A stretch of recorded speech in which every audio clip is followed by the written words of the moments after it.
With that, we finally know all the teams that will be taking part in the Rugby World Cup in 2027.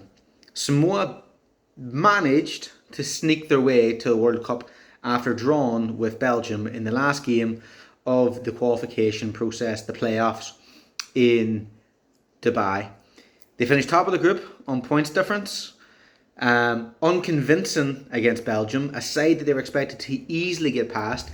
In a qualification process, they were supposed to easily get through. They made it hard for themselves in the final day as they drew 13-13 with Belgium. Belgium looked heartbroken at the end of the game, and rightly so. They gave everything they could to achieve their dream of reaching the World Cup. Worryingly, Samoa, obviously, they've reached the World Cup, which is exactly what they wanted. It's perfect for them. However, I would worry now about the trajectory of them. They looked pretty strong in 2011 in the World Cup in New Zealand, and within 15 near enough short years, they are struggling to qualify for a World Cup in Australia.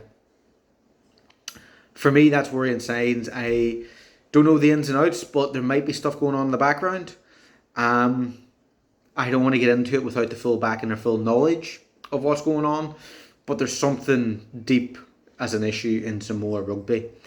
And the gap between them and the top teams in the sport is just growing day upon day.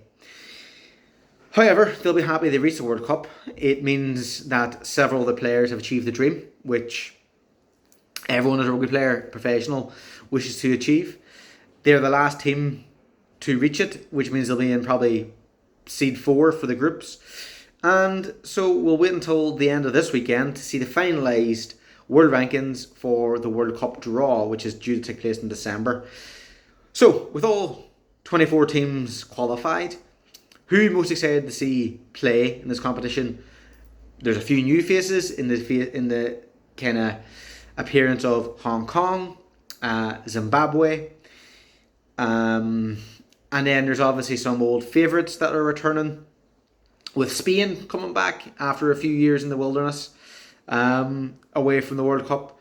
So, who are you looking forward to see? And the big question for me, can Ireland finally make it past the quarter-final? Who knows? Luck of the draw, I guess. But look, I'm Brendan McGilligan. I just wanted to report on the World Cup being finalised with Samoa and their success-ish of getting past Belgium. What do you think? Do you think Samoa have got lucky? Obviously, the results would say otherwise, but I think they've scraped by. What do you think the World Cup will be? How do you think it will be in Australia in 2 years' time, nearly? Are you excited? Are you looking forward to it? What are your thoughts? I'm Brendan McGilligan. Thank you very much for listening.